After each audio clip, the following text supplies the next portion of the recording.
네, 이항용의 월가이드 함께 하겠습니다. 오늘 뉴욕 증시 좀 불안한 모습이 감지되셨다면 괜찮은 건지 함께 하시죠. 자, 해외 현지 연결합니다. 이항용 위원님 나오셨습니까? 안녕하십니까? 네, 안녕하세요. 이항용입니다. 네, 시황 먼저 짚어봐야 되겠는데요. 네, 나스닥 급락. 또 AI 버블 우려감이구나 또 싶으셨을 것 같아요. 네, 그래서 좀 살펴주시고요. 엔비디아가 중국용 H20을 능가하는 제품을 또 개발하고 있다는 소식도 들려왔습니다. 어떤 것부터 좀 살펴볼까요? 네, 전체적으로 보면 오늘 나스닥이 한 1.5% 정도 떨어졌죠. S&P 500이 0.6%, 다우지수는 거의 움직임이 없이 뭐 강보합 정도로 마감됐는데요.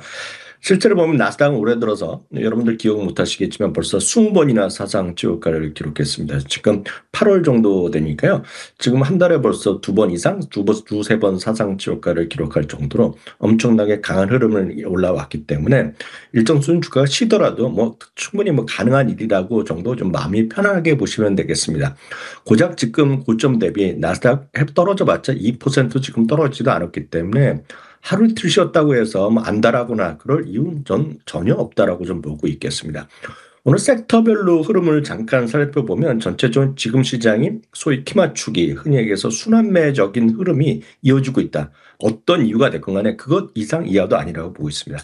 쉽게 해서 방어적 섹터가 오늘 상대적으로 강했습니다. S&P 500 주식 중에서요. 놀랍게도요. 올라간 주식 수가 오늘 더 많습니다. 필수 소비재, 헬스케어, 부동산, 유틸리티들이 오늘 상대적으로 뭐 1%에서 0.5% 이상 올라갔는데요. 딱 보시면 우리 머니투데이 방송의 시청자분들이 상당히 선호하지 않는 것들이 오늘 좀 상대적으로 올랐고요. 선호하는 것들이 상대적으로 많이 떨어졌다 보시면 되겠죠. 엔비디아 뭐 재료도 있겠지만 어제 저희가 D-10을 얘기하면서 강조드렸다시피 큰 문제가 있을 수밖에 없어 보입니다. 오늘 3% 정도 떨어졌죠. AMD도 떨어졌고요. 이제 가장 궁금하신 것은 엔비디아보다는 오히려 팔란티어라고 보여지겠는데요. 오늘 팔란티어가 9.3%가 떨어져서 아마 시청자들이 가장 곤혹스럽고 깜짝 놀라고 어떻게 되나 고민하신 분 많으실 것 같은데요. 그래서 다시 한번 우리 시청자분들께 쏙 들어오게 정리해 드리겠습니다. 팔란터 주식은 늘 말씀드리지만 변동성을 충분히 각오하시면 아무 문제가 없습니다. 다만 이 변동성을 이해하지 못하고 쉽게 해서 친구 따라 사건 아니면 TV에서 누가 얘기하건 아니면 유튜브에서 누가 듣고 그냥 사면 항상 낭패를 볼 수밖에 없는 환경을 이해하셔야 되겠습니다. 핀비즈에서 나오는 오늘 가격 현재 실적 기준으로 말씀드리면 PR이 525배입니다. 525배라는 건요. 525년을 돈을 벌어야지 올해의 주가가 지금의 주가를 설명한다는 것이 되겠고요. 좋다 이거죠. 향후 12개월 실적 예상 기준으로 하면 그것도 최근에 주가가 떨어져서 좀 낮아졌는데 그래도 188배입니다. 188년의 이익을 벌어야지 현재 주가가 나옵니다. 주가 매출 비율이요. 109배가 나옵니다. 어저께 뭐 40달러에 대한 공매도 세력이 나왔을 때 비교했던 것이 오픈 AI잖아요. 오픈 AI가 16배 정도 나오는데 이거 지금 110배입니다. 훨씬 비싸겠고요. 쉽게 해서 소프트웨어요. 소프트웨어 주식 평균이 몇 배냐면 6배입니다. 그보다도 지금 20배 이상 비싼 건 틀림없다라고 보셔야 되겠습니다. 가장 중요한 것은 이 시장의 변동, 이 주가의 변동성을 분명히 이해하셔야 됩니다. 그래서 다시 한번 제가 늘 강조드리는 최대 하락폭, 즉 연도별로 봤을 때 최대 고점 대비 얼마만큼 떨어졌던 것을 어떤 종목에 관해 이해를 하셔야 됩니다. 참고적으로요. S&P 500 전체적으로 보면 최근 90년 동안 역사를 보면 연간 최대 하락폭이 14.2% 정도라는 것이 평균인데요. 놀라지 마십시오. 2021년부터 2022년까지 이 팔란티아는요. 최고점 대비 82%가 떨어진 적이 있습니다. 많은 분들이 이런 얘기를 안 하고 기억도 안 하시죠. 왜냐하면 그 당시에는 이 방송을 보시면 대부분이 팔란티아가 있는지도 몰랐습니다. 2023년에요. 30%가 고점 대비에 떨어졌고요. 작년에는 그나마 좀 안정됐습니다. 17%가 떨어졌고요. 올해요. 지금 뭐 190달러까지 가서 뭐 세상에 팔란티어 갖고 뭐 대박 났다는 사람 주위에 떠들었지만 그때도 올해도요. 2월부터 3, 4월까지 떨어졌을 때 무려 41%가 떨어졌었습니다. 그때 되면 70달러, 정확히 뭐 66달러 정도까지 떨어졌었는데요. 장중 기록으로요. 엄청나게 변동폭이 큰 주식임을 충분히 인지하셔야 되겠고요. 지금 보면 오늘 156달러 정도 되지 않습니까? 올해 이번에 190달러 고점이었기 때문에 지금 마이너스 18% 떨어졌습니다. 고점 대비요. 올해 41%까지 아직도 멀었고요. 2021년, 2022년 80%까지 아직도 거리감이 있습니다. 중요한 것은 팔란티어는 지금 S&P 500 주식 중에서 PR 기준으로 가장 비싼 주식임에 누가 뭐라 해도 틀림없겠고요. 변동성이 큰 주식을 충분히 이해하시고 그걸 충분히 스타디하신 분만이 조금씩 사서 모아가면 되는 거죠. 이런 변동성 싫다 그러면 누구한테도 맞을 수는 없는 주식이다. 다시 한번 확인드립니다. 아, 네. 그렇군요. 나스닥 100, 4월 이후 그 관세 이슈 이후에 오늘 최악의 하루를 보냈습니다. 그 변동폭을 이해해야 하는데 잘 숙지하시기 바랍니다. 자, 그러면 오늘 인사이트 통해서 시장의 분위기를 좀 반전시킬 수 있을지 알아봐야 되겠습니다. 화면으로 만나보시죠. 잭스로 미팅 개막 하루 남았습니다. 시장의 분위기를 좀 반전시킬 수 있을까 궁금한데 어떻습니까? 네, 주가는 최근에 좀 이틀 정도 나스닥 정도 흔들리다 보니까 이제 잭슨홀 미팅이 열리면 그것도 또 시장이 불안불안하다는 요인으로 얘기하는 사람들이 있습니다. 그럼 오늘은 잭슨홀 미팅이 뭔지 그리고 어떤 흐름을 보였는지도 간단하게 정리해 보겠는데요. 매년 8월에요. 미국 연방은행의 하나인 캔사스시티 연방은행이 잭슨홀에 있는 와이오밍주라는 휴양지에서 개최하는 경제정책 심포지엄입니다. 첫 시작은 1978년에 미조리주 캔서시티에서 시작되었는데 당시엔 농업 관련 주제를 다뤘고요.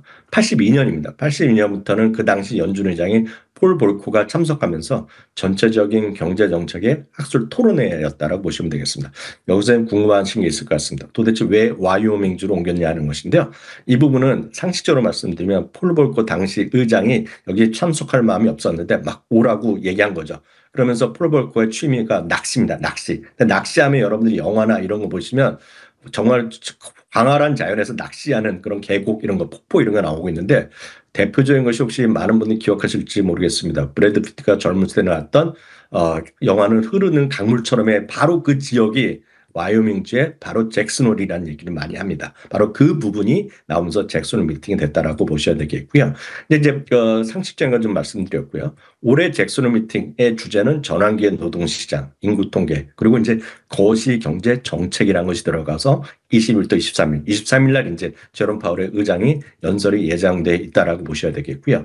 뭐 매년 그렇지만 이번에 경제 정책 심포지엄에서 제롬 파월의 의장이 시선이 집중되는 이유는 역시 100명이나 120명의 소수 정예에 참석하는 전 세계 중앙은행 총재, 유명 이코노미스트, 정부 관계자 등등이 있는 자리에서 미국의 이제 금리 인하의 가능성을 얘기하지 않을까. 뭐 이런 것들에 대한 기대감이 있다라고 보셔야 되겠습니다. 당연히 파월 의장의 연설은 금리 인하의 가능성, 최근 인플레이션의 시장, 그리고 가장 중요시 여기는 노동시장에서에 대한 코멘트, 그리고 역시 연준의 독립성에 대한 강조. 연준의 독립성의 강조는 수많은 참석자들한테 박수를 받을 수밖에 없습니다. 왜냐하면 대부분의 참석자들이 중앙은행 전 세계 중앙은행 총재이기 때문에 당연히 정치적 압력으로부터 독립하는 것을 지지할 수밖에 없다고 보셔야 되겠습니다.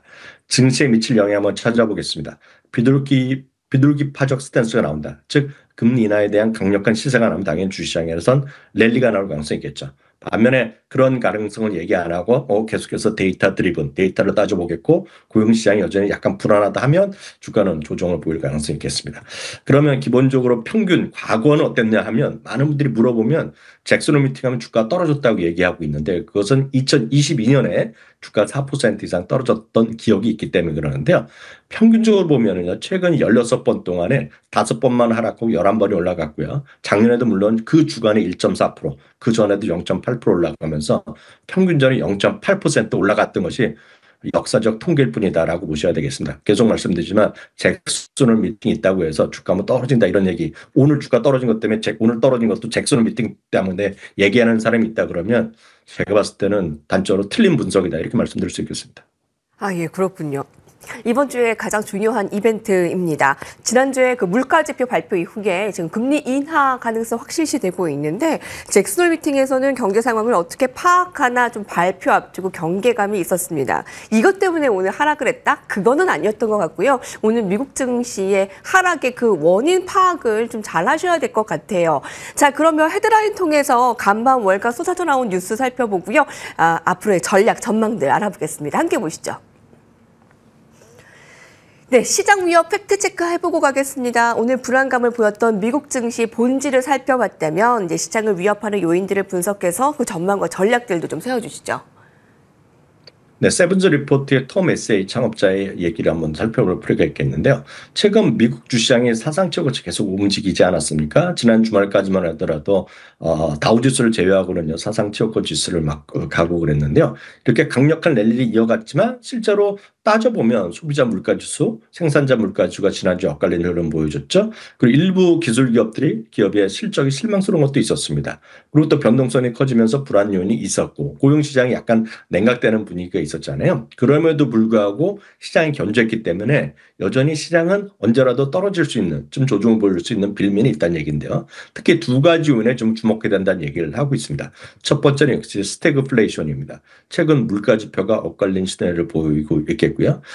CPI는 예상보다 낮았지만 PPI가 예상보다 높게 나왔겠잖아요. 그런 것들은 결국 기업 이익에 잠재적 악영향, 즉 코스트의 증가를 가져올 수 있기 때문에 불안할 수 있다는 얘기하고 있고요. 비슷하게는 모건 스탠리나 스티펠도 바로 이런 스태그플레이션의 경고의 목소리를 여전히 계속해서 제시를 하고 있는 건 사실입니다.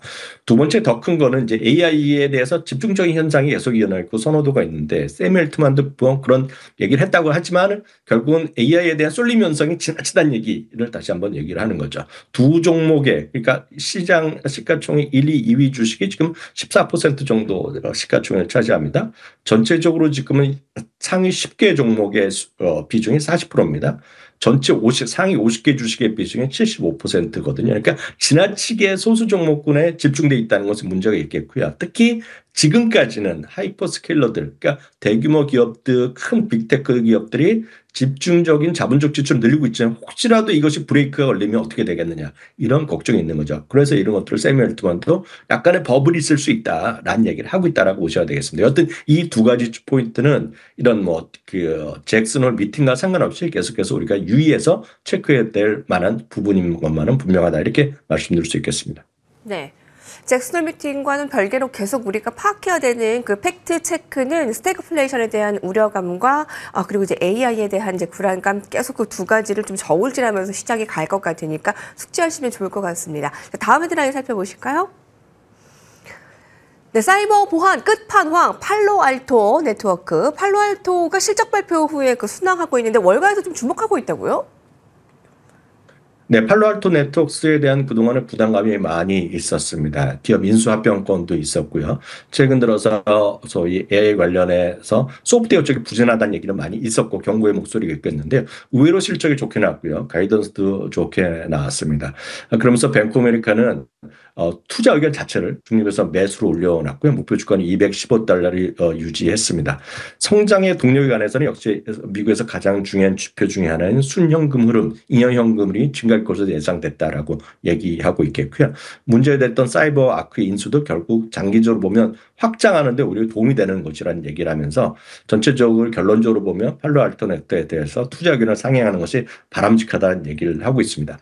기타 투자 의견도 살펴보겠습니다. 최소 10곳 이상의 목표 주가 줄상에 나왔기 때문에 일부에서 얘기하다 모르게 현실적으로 이어지고 있는데요. 소프트웨어 업종에 대한 부담감 이런 것들에 대해서 상당히 좀 오히려 너무 지나친 걱정을 할 필요 없다라는 그런 주장에도 힘이 실릴 수 있다는 것도 여러분 한번 체크해 보시면 좋을 것 같습니다. 네. 자, 마지막 헤드라인 살펴보겠습니다. 네, 캐터필러 살펴볼 텐데요. 관세 여파 불구하고 사실 관세 여파에 노심초사하던 종목인데 에버코어에서 관련한 전망을 내놨다고요? 네, 맞습니다. 최근 들어서 상대적으로 수많은 분들이 너무 이제 테크 주식이요, IT 주식에 집중적으로 가기 때문에 말씀드렸던 필수 소비재나 유틸리티 산업재에 대해서 등한시하는 경우도 많이 있는데요. 에버코어에서요, 이번에 기업, 건설 장비 세계 1위 기업이죠. 캐터필러의 전망을 낙관적으로 평가하면서 역시 이것도 투자 의견을 중립에서 매수로 상향했다고 보셔야 되겠고요. 목표 주가는요, 무려 30% 가까이 올려놨습니다. 373에서 $476 올려놨고요. 가장 중요한 것은 근거로 보면 수익성 자체가 개선되고 있겠고요. 가격 정체를 보더라도 하이릴리니를 줄이기 시작했다는 겁니다. 그만큼 수요가 살아있다는 얘기하고 있습니다. 그것은 계속해서 미국에서 공장을 새로 짓고 있는 그런 트럼프 정책에 대한 효과가 좀 일부 발휘되는 것이 아니냐라고 보셔야 되겠습니다. 다만 전체적인 이번 실적 시즌 발표 이후에 이렇게 긍정적으로 보는 것도 있겠지만 대부분의 기타 애널리스트들은 투자 의견을 중립에서 조금 오히려 내리기도 했겠고요. 목표 주가를 내린 것도 제법 있기 때문에 너무 적극적인 내용보다는 충분한 스타디 이후 어떤 투자 여부를 결정하시면 좋을 것 같습니다. 네, 빅테크에 편중된 그런 시장의 필수 소비재 오늘 주목되네요. 캐터필라 목표가 30% 상향된 거 파악했습니다. 이항용 위원님과 함께했습니다. 말씀 감사합니다. 감사합니다.